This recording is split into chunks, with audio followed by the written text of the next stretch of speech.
मैं आरिफ तो पूरे अपने होश आवाज़ में बोल रहा हूँ। मैंने अभी एक वीडियो और बनाई थी मैंने, और दूसरी वीडियो बनाने का मतलब भी मेरा ये है, मेरी लाइफ में और मेरी मतलब जो मेरे बीच आ रहा है, जो मेरा मौत का कारण है, जो मेरे को सुसाइड करने पे मजबूर कर रहा है, जो मेरी बीवी कासिम और दूसरा एक फैज़ान करके है, फैज़ान मलिक, इरफान का भाई। उसका हार्डवेयर का दुकान है वहाँ पे। हाँ, उसके जिसके चक्कर में मैंने मतलब अपनी बीवी को छोड़ा था मैंने करके। मेरा सिर्फ इतना मकसद है, मैं तो सुसाइड करूँगा, मगर मेरे को सिर्फ जो मैं जीते जी नहीं कर सकता, मैं बस वो मरने के बाद में कर सकता हूँ, क्योंकि मेरी वाइफ मेरे साथ नहीं है, कि वो दूसरों के चक्कर में है और उसको दूसरे मिलने चाहिए। मिलने चाहिए नहीं चाहिए वो अलग बात है, मगर जो मेरे मौत का कारण है वो है सिर्फ फैज़ान, कासिम, जेवा के घर वाले, जेवा, ये लोग हैं, सब लोग जो मेरे मौत के कारण वाले हैं, जो जिनकी वजह से मैं सुसाइड कर रहा हूँ मैं। पत्नी की बेवफाई के गम में रामपुर के युवक ने मुंबई में दे दी जान। पत्नी और 2 युवकों को बताया अपनी मौत का जिम्मेदार। मुंबई की तेज रफ्तार भागदौड़ में रोजी रोटी कमाने पहुंचे रामपुर के युवक के नसीब में माया नगरी की चमक दमक नहीं बल्कि अंधेरा था। अपने जिस घर परिवार को पालने के लिए उसने गांव छोड़ा, वही घरवाली उससे बेवफाई कर दूसरों के साथ चली गई। अपनी पत्नी की बेवफाई से इतना निराश हुआ कि उसने फांसी पर झूलकर आत्महत्या ही कर ली। आत्महत्या करने से पूर्व मृतक आरिफ ने वीडियो बनाकर सोशल मीडिया पर भी वायरल किया था, जिसमें पत्नी और 2 युवकों को अपनी मौत का जिम्मेदार बताया है।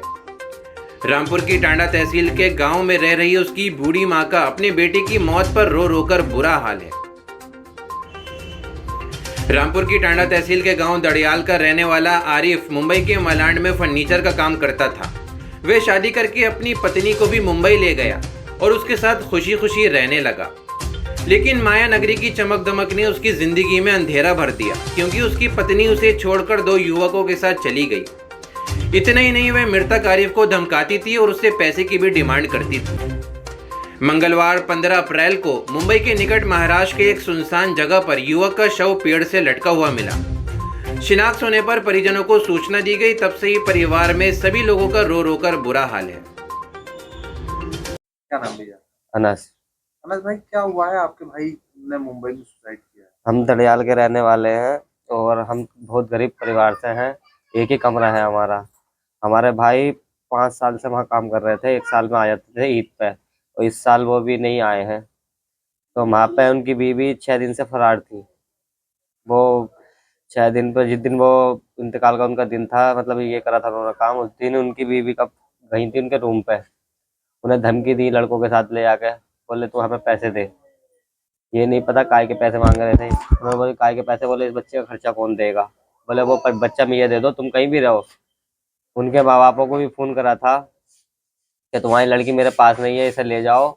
और घर को भी हमारे फोन कर रहे थे कि अब्बू ऐसे ऐसे बात हो गई, अम्मी ऐसे ऐसे बात हो गई है।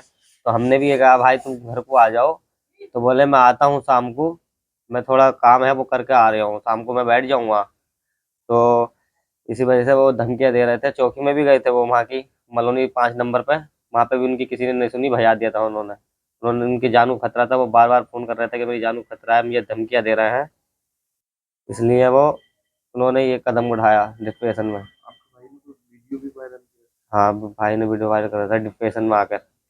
कौन लोग हैं जो आपके भाई को परेशान? ये जेबा उनकी वाइफ, और एक काशिफ सैयद नाम का बम्बई का लड़का है, और एक फैजान मलिक, उसकी बम्बई में दुकान है हार्डवेयर की, और रामपुर का रहने वाला है वो। उन्होंने धमकियाँ दी हैं उसको मारने की, और पैसा मांग रहे थे उससे। तो क्या आपकी भाभी उनके साथ चली गई थी? हाँ, उनके साथ चली गई थी 6 दिन पहले। वो उनका तो मतलब वो चली जा करी थी, आ जा करी थी, ऐसा था। अच्छा। हाँ, उनके माँ बापों से भी कही थी कि इसको आके ले जाए, ये मेरे साथ नहीं है, इसे समझाओ, इसे लेके जाओ यहाँ से, मेरी जिम्मेदारी नहीं है। उनके माँ बाप ने भी नहीं सुनी। और उनके घर तो अब मतलब गाँव का सिला, वो भी है, जिला बदल है उनके, तो वो तो घर से भागे हुए हैं सब, उनके घर वाले भी। आपके परिवार को ये बात पता थी कि आपकी भाभी परेशान कर रही है, भैया परेशान हाँ, हमको पता थी, बताया था फोन करके, रो रहे थे, बता रहे थे। कितने दिन पहले बताया? ये मरने से 1-2 दिन पहले के फोन कर रहे थे लगातार कि ऐसे ऐसे बात है, ऐसे ऐसे बात है।